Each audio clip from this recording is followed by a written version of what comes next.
আপনি যদি সফলতা অর্জন করেন তবু আপনার কিছু শত্রু তৈরি হবে, আপনি যদি ব্যর্থ হন তবু আপনার কিছু শত্রু তৈরি হবে। আপনার সফলতা দেখে অনেকেই আপনার হিংসা করে আপনাকে নিয়ে বিভিন্ন জায়গায় সমালোচনা করবে।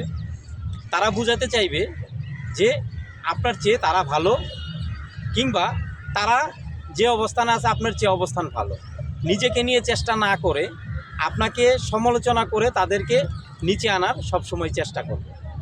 আর যদি ব্যর্থ হন তাহলে আপনার সারা জীবনে যা করছেন সবই ভুল ছিল, আপনি একটা খারাপ মানুষ, আপনার কোনো কিছুই ঠিক নেই, আপনি এই কারণে ধ্বংস হয়েছেন, সেইটা করছেন, এইটা করছেন, আপনি অমুকের সাথে এইটা করছেন যার কারণে এরকম হয়ে গেছে, এই সব বলতে থাকবে।